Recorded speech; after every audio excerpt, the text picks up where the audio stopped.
Guys, it's Kelly. I'm the founder of the Love Elijah Project. Thank you for tuning in to our first ever vlog. If you're not familiar with the Love Elijah Project, basically it is a post office box project set up for grieving parents. It is a place for you to send your letters to your children, letters about your children, letters about grief, about losing a child, pictures, artwork, anything you want to feel better. And what we do is we share it on our blog, and hopefully by sharing these things, we will tell your child's story, keep them in the memory of others, and break the silence about the pain behind losing children. So this can be for infertility, for pregnancy loss, for child loss, for infant loss. If you've lost a child, and it doesn't have to be recently, it can be whenever, please feel free to participate. We need your letters. So check that out. If you're joining us from YouTube, check out www.loveelijah.com. If you're already on the blog, you can actually scroll back and see some of the ones we got earlier in the year. We haven't gotten any letters lately, mainly because I haven't really been pushing it because I've been dealing with my own grief. So if you want to send in a letter, that would be fantastic. But today we are going to talk about self-love. Yeah, that's a tough one, right? So it has been almost 11 months since losing Elijah, which is almost a year.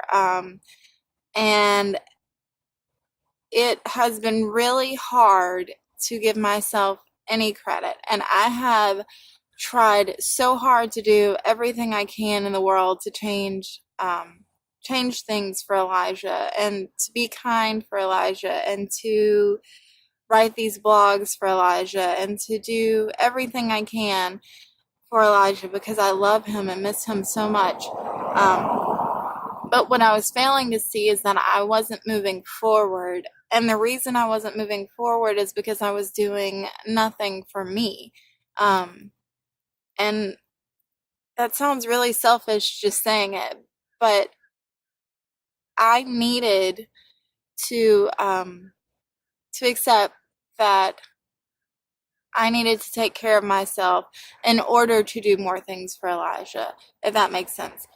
So I went to a counselor, and that was against my will too, or not really against my will, but not really my first choice. My parents kind of talked me into it, and I'm really glad I went. If you're debating it, just try. I'm not saying it's for everyone, but you will not be forced to say anything you don't want to say, or to admit to anything you don't want to admit to, or feel anything you don't want to feel. It's completely still your choice. Your counselor is just there to kind of walk you through it. So we did some different exercises. We talked about word choices, like I get to versus I have to. So that one was big for me because, you know, Elijah's not here anymore. He doesn't get to do the things that I get to do. And really big part of honoring his life is getting out there and living my life, and showing people that, his life mattered. And if I'm not living my life, it's really hard to show people or tell people about Elijah. So I get to versus I have to. It's a mind trick, but it's amazing. Another one was the hey, that's not me, that's just my programming. And I will write about that one in the blog because it's a little bit more wordy, and I don't want to make you sit here all day with me. So the other thing I wanted to talk about, and if you read my personal blogs, I've already talked about it, but um, letting go of the nasty parts of grief. You're going to grieve forever if you've lost a child. Yesterday I was wearing a shirt, and it said, it's a shirt that I made, and it says, "My child lives in heaven." And I was at Chick-fil-A with my kids, and this lady was doing face painting because Tuesday nights are family nights. And she looks at my shirt and she reads it, and she said, "Did you lose a child?" And I said, "Yes." And she's like, "I did too." And this is a very mature lady. She's an older lady, and you could kind of see like the hurt in her face as she said, "I lost my first child." And then we both had a moment, and she said, but I do believe that I will see him again. I told her, I believe that too. So anyway, you will carry that grief and that longing to see your child for the rest of your life. And that's okay, because that's the loving part of grief. And that's the grief that is healthier, and is okay. The grief that's not okay, and that is not something that you have to carry, is the part that doesn't want to love yourself, that doesn't want to eat, doesn't want to do the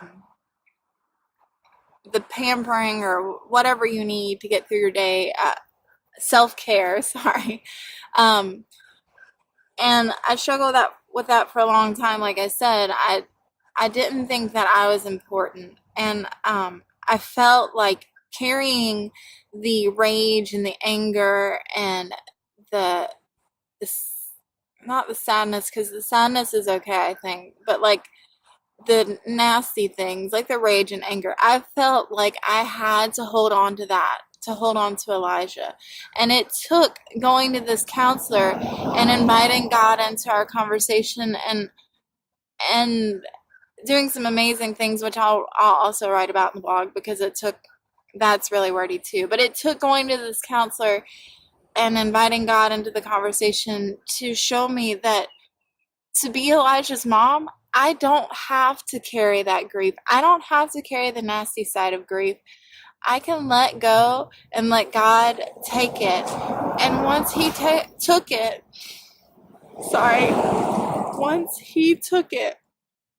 I was 1,000 times lighter.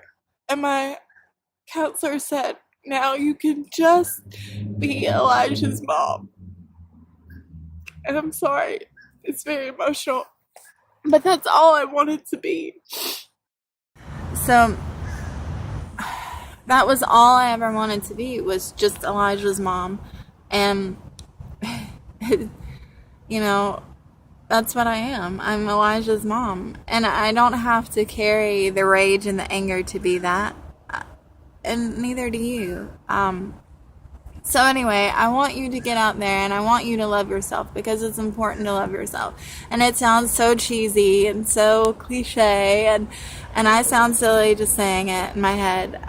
But it's very important to love yourself and to take care of yourself, because not only does God want you to, or the powers that be, your child would want you to, and you have to want to move forward. And this is a huge step for me, and I really hope that it's going to help with this blog and help me move forward with other things, but I wish the same for you. I want you to love yourself and to take the time to do something for you today, and that does not mean you have to go on a shopping spree or go get a massage or these silly things that we put in our heads that it is doing something for ourselves.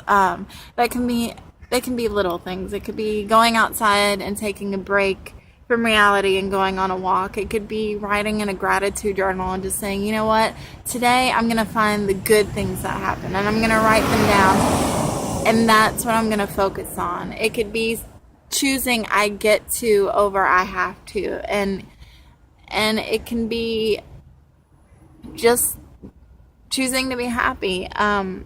And I know that that's a hard thing, and I'm not belittling your grief or telling you if you're not ready to do this to step into it. I'm just saying, find some way today to love yourself. And I really hope you do. I sincerely hope you do, because it has helped me in ways you can never imagine. So that's it for the vlog. If you want to stick around and read more about the things I said I would write in the blog, you're more than welcome to. If you're on YouTube and you want to read those things, the link is down below. It's www.loveelijah.com. And thank you so much for listening to me ramble. I will be doing this once a week, God willing. And have a great day, okay, guys? Don't forget to love yourself. It's super important. Even if it sounds cheesy, it is the best thing that you can do for you and for your babies in heaven. All right? Have a great day. I love you.